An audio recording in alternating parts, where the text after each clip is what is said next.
Welcome back. If you're just joining us, you're watching Lagos Decides right here on Lagos Television. Of course, we've got back in the studio those we started with this morning, but of course joined by Barrister, not by Dr. Akinola, and of course Barrister Ajide Ologun, and of course Mr. Razak Olokoba. It's a pleasure to have all of you join us back here again. Okay, we're coasting home. Counting has started in different polling units across the state. Of course, the major thread across all the polling stations in Lagos, 376, is basically low voter turnout. But in Badagry, we seem to hear a different story altogether, and some part of the state as well. But perhaps as we wrap up this program, and looking forward to what happens between now and tomorrow when the announcement will be made as to who won in different local government, is, let me start with you, Barrister Ologun, is what will you say we will be deducing from having voted for local government elections in Lagos State, considering how populous the state is and how a significant number of people can determine how they govern at the local level? It's in compliance with the dictate of the Supreme Court, particularly after the autonomy of local government administration. And Lagos State has fulfilled that mandate.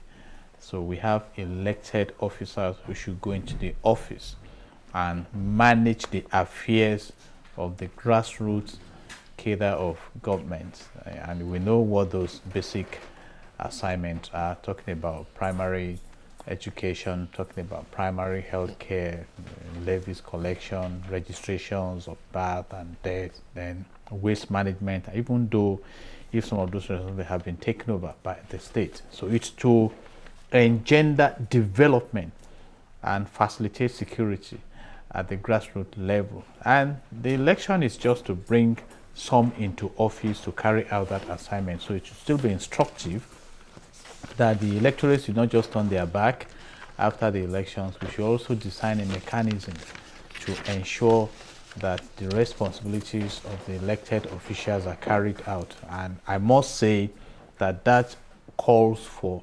active and participatory democracy. I use the example of this Lagos-Ibadan Expressway. There was a time it was so bad at a particular point, and then I went on radio and somebody responded that the state was broke, and I said, okay, let me help you.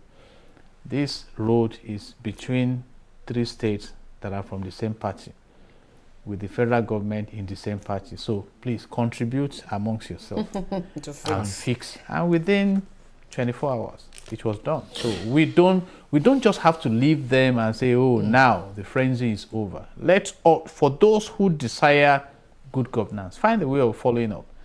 Okay, I'm happy to know that for the two of you in the studio, you've actually voted today. But of course, Dr. Akinola, even though you are far away in the UK, one thing I've realized is you're actually following the proceedings as well. Haven't told us about what is happening at Abule, Onigbagbo.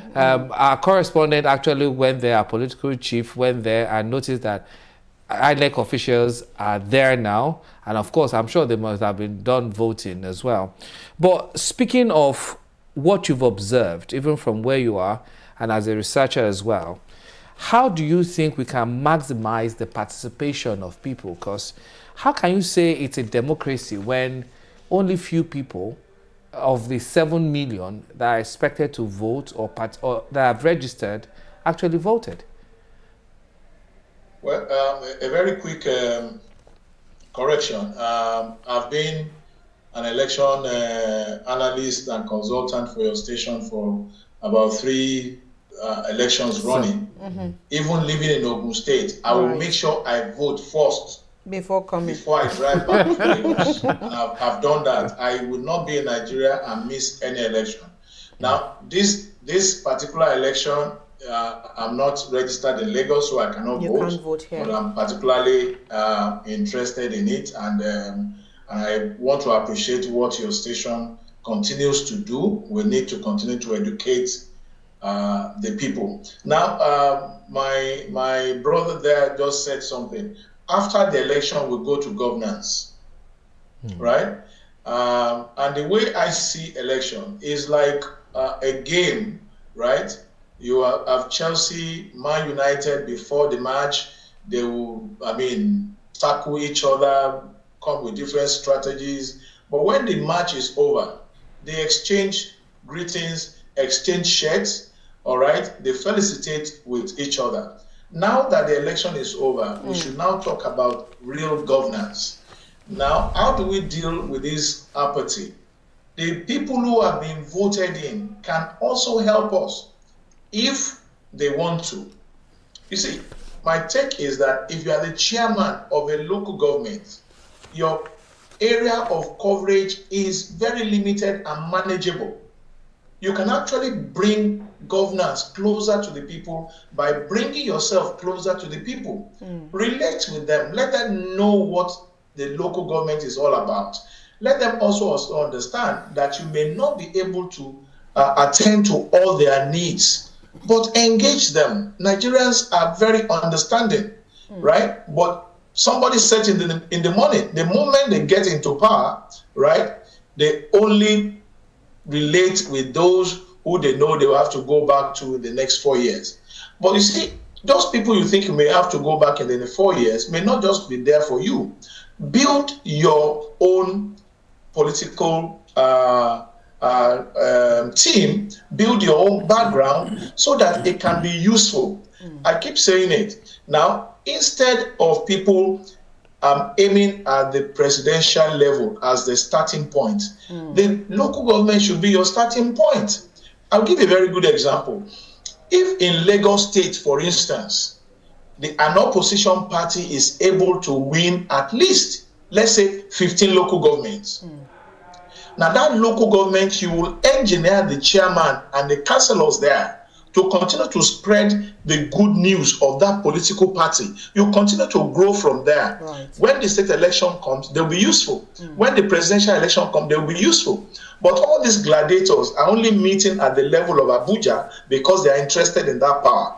But I see that they cannot get there because they have just ignored the grassroots, where this thing should really start from. Okay. All the people they are appealing to are the elites who are on the social media, who read the newspaper, and naturally, many of us don't vote. I mean, but good place for Dr. Akinola to have left it there. So Razak, taking it from where Dr. Akinola left it, post-election, how can the people be more alive to their responsibilities at the grassroots at ensuring that they keep either selected or elected officials on their toes? Well, let's identify the stakeholders so that we assign task and responsibility. Okay. Let's start with the government.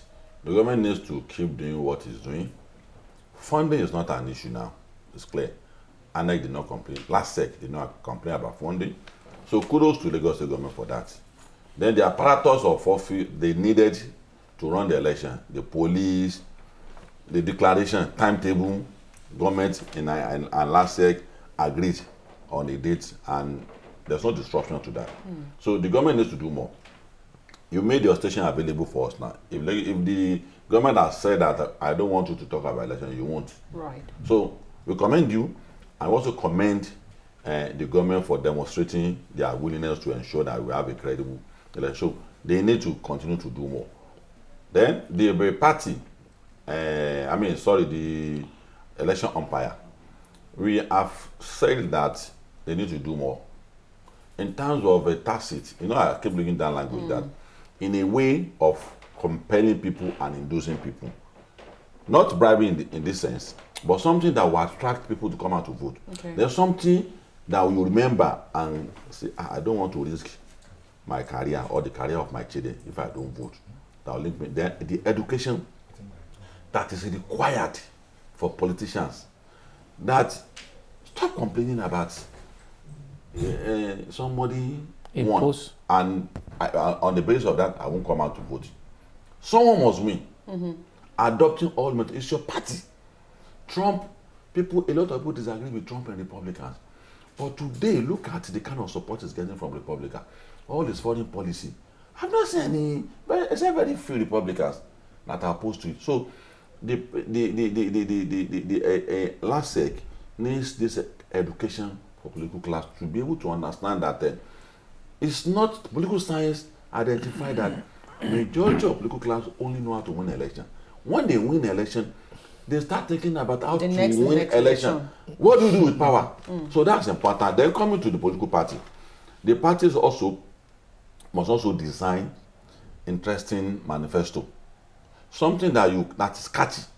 Homegrown. Yeah, that you know that okay, if I vote this party in, definitely there's something that's close to free education there. There's something that is close to agro-allied economy there. For instance, local government. I studied local government administration. And the problem we have in Nigeria today, because a lot of people are moving away from rural area. How urban areas survive is dependent on rural areas. But there's nothing that keeps people down at rural areas again. So if you have a manifesto that speaks to more good life for people in the rural areas, maybe many people don't want to live in urban center. Maybe many people don't want to live in cities. They want to go. So that may attract them. Oh, that's correct. I like to be close to the nature. Then for the people, we are the greatest loser in all of this. I said it earlier that you are not hurting political class if you don't vote. I don't vote them so that we become billionaires. So we are wasting our time. When it comes to responsibility, we have financial of running away from it and creating problem for solutions. Come and vote. You said, how do I vote for someone to become? No. This is the same person that will determine where drainage will pass in front of your house. And if he feels that your house, that you got all the legal things, is meant for park and garden, he's going to go for park and garden. Okay. In his own estimation, that doesn't care about the happiness of the people. We'll go. So the people has a larger role to play in all of this. What do you want me to tell you again that you need to vote? What do you want me to tell you again? There's virtually nothing like what my colleague has said that we have a book. When it comes to asking my sister to play his role, I will concur a lot of vocabularies. But let it be me to come and vote now. We'll be watching Netflix. When Arsenal is playing ball tomorrow, you will see the rate that people will troop out and come out. And is that not over entertainment? Okay. And something that has to do with our life. Local government is sensitive and critical, more so in a state like Lagos. Okay, what will you say of a state that you can give maybe pass mark in their performance? Because in Lagos, let's be frank, these guys have done it well in the last 4 years. I don't know beyond that. Okay. So if that cannot inspire you, I wonder what will happen in the state that we won't even see any visible evidence of performance. Just for correction, Arsenal is not playing tomorrow. Chelsea is playing tomorrow. No, so, I don't even watch ball. I don't even watch ball. I knew that example. Just that Arsenal don't feature in this matter. You see what I'm saying now? Just for what's the name of local government chairman? Just for clarity. What's the name of local government chairman? Honorable, you have a lawyer here. You have a lawyer here to bail you out. Thank you. So how come IBB suddenly became Maradona? Was he a dribbler? Because I believe because you understand people better and how to meander. I think that's the reason why the Maradona part came in. But let's just bring it back home, and I just want to touch on. I'm a fans Arsenal now. I've watched your club. No, I'm a fans. We've gone past that. I've done your club. I as a young person, I used to think I was actually young until I realized that I've also passed in a particular threshold of you are not that young again. But I realized, and I really want to touch on, because you people, gentlemen, are on the perhaps a stage where you can no longer, your children are getting married now. How do you see we bequeathing to the next generation of young people that refuse to go out today to vote, to understanding the nexus between election and development? How do you begin to explain it to them in the way they will understand? Because obviously they don't understand it. They think that everything boils down to the president and president alone. Great question. And that is an assignment for not just only LASEG, but also the political parties. You have followers. So educate them about the importance of onboarding. There was a time when I was the chairman of NIPR Lagos State Chapter, we actually had to go out to convince people not to fall into the net of apathy. Because like we have heard here, if you don't come and vote, you are reinforcing the victory of those you think you don't like. That come out. It's your mandate, it's your privilege or right, so to say. And if you abandon it, you don't complain. I say this about life generally. The headache is not for the person who is betrayed, but for the one who has chosen to betray. So let's speak it from that. So we need a lot of education. And despite the fact that from dawn today, we've been involved in media engagement, going around to monitor, I have gone back to vote. Yeah. I had to create time for that because I need my conscience to let me be. And that is the opportunity I have so that when I speak to authority, I can say, yes, I'm a stakeholder in this. So I think that is an assignment. Then we have the people we call opinion leaders in public relations, in the worship centers. I expect that tomorrow now, pastors will say, let's pray for Nigeria. But there's an opportunity for you to have gone to at least vote for those you believe will carry out the mandate of God. Whether they now carry it out or not, leave them with their God. You see, we need to be practical. I keep saying it. When Isaac ran to God in famine and said, I need to run out to Japa, God said, no, don't Japa. Go and sow. And he obeyed. He acted on it to go and sow. And God blessed what he did. Because we discussed it off camera, that we don't have any law in Nigeria that says that where there are 1 million registered voters and only 10 come to vote, that results will not be announced. And so if you know that, why don't you go out there and express yourselves? And we have also observed that some parties did not even field candidates. So that speaks to the need to build the structures of the parties to be relevant. And politics is a game of number. True. And that is what, but talking about the next generation, whether they like it or not, they will engage. We are engaging now because we expect that things should be better. Right. And we don't want to be selfish because we have sustainability in our thought line. Okay. So they also who are concerned should get involved. If you look at the Constitution, your education is tied to the policies of the government. Right. Your economy is tied to the policy of the government. Your future, the opportunities you have, they are tied. If the resources of Nigeria have been well managed and commonwealth is created for common good, this compulsory JAPA will not be there. JAPA will be a matter of choice, class, or that let me go out there, enjoy my holiday and come back. So you need to look at this. And if you don't get involved, maybe a lame complaint. So and that is the advice we are having. Okay. And we have tried to talk to some of them. From the ward level, get involved. Right. You see, there is no one who is born politicians, except that politicians bring their children to join politics because they understand that flow. So get involved. What is politics? You are interested in the affairs of your community. Whatever values you have, if you start bringing, you'll be identified for it. Okay. Rather than just say, oh, let's leave them to it. Dr. Akinola, I'd like for you to weigh into the same question, but this time round, let's look at it from the angle of the scholar that you are. Yeah. Now, from research, so many things we believe are responsible for the apathy that we have, particularly in this part of the world. As at about a year ago, I was trying to compare voters' turnout in other elections, and I found that you have an average of 62% in other countries. And unfortunately, Nigeria, we are about 27%, and that's, by my record, the lowest anywhere in the world. And for me, it's a big shame for me as a Nigerian. And like I said, it calls to question our level of democratic development. I don't know why people are not seeing it that way. Now, what are some of the things that are responsible for it?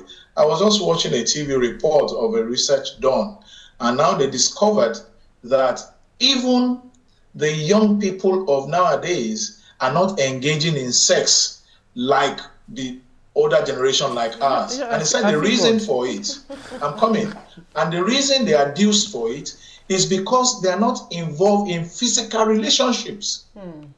You will know that when we were growing up, we have little community parties that will attend. Now, these young people that we have now, social media is their life. Right. If you see them, they will just sit down in one corner, pressing their phone. What they are doing, you don't know. One of my students was doing a study on self-portrayal on the social media. How people now see social media as their relative. You have a problem, there's nobody in your family that you can engage. You now take it to the social media. Social media space now becomes your social media father, your social media uncle, all those kind of nonsense. And these are where the problem is. Okay. Now, I love what my brothers there have said. You see, what good people suffer for not participating in politics is that we will be ruled by fools and charlatans. And when you talk, we should tell you to shut up, because you held that opportunity to be able to contribute to the change, but you held on to it without using it. Okay? And so when the chips are down, you cannot complain. Okay. You cannot complain. You see, the problem is that those of us who are educated, who know the other side of it, we are supposed to be the role models. We're supposed to be the one educating the people to get involved. But you now find out that the educated ones are the ones who are actually leading those who are interested not to go into all these things that we're talking about. We have a lot to do. All right. Our time is fast spent, and we really must go now. I would like to say thank you to the three gentlemen here that have helped us found meaning to this conversation today. Thank you so much, Dr. Lanre Akinola, for joining us on Lagos Decide 2025. Thank you for your time, because we actually held you up. And thank you so much for your time and your contributions. We appreciate your thoughts here. Mr. Razak Olokoba, thank you so much for staying with us all through the program today. Thank you so much, Barrister Jide Ologun, for going and coming. And thank you so much for all that you do. And we can only hope for a better Nigeria. And I know, like you always say, God bless Nigeria. God bless Nigeria. Okay, thank you so much for your time with us on the program today. Time is fast when we really need to go. Again, let's let you know that results are trickling in, and of course they're already counting at various polling units across Lagos. Most definitely, LASEC will do an announcement tomorrow where this will actually lead to, and hopefully we'll also be able to bring you that tomorrow. We're not sure of the particular time, but most definitely we'll keep you abreast with. Of course, LTV will be there on ground. Most definitely, and we'll let you know how the proceedings will go from there. And remember, only LASEC has the right to declare, the results, especially the final results. So please do not listen, do not share anything that is not verified. We have a penchant for doing that, honestly. It's been a pleasure bringing this live broadcast to you from Lagos Television today. Thank you so much to all our reporters who went out to town, and to the production crew, and to everyone who has made this a success. We could not have done this without you. Thank you so much to everyone. Joshua? Okay, it's been a long time actually on this set. So Yoruba people will say tabani kadiju keni buruko koja tenire no fi koja animo. So for me, when you see something, you say something and you do something. It's a pleasure to do this. My name is Joshua Murakinyo. Good evening. Thank you for watching. Bye for now.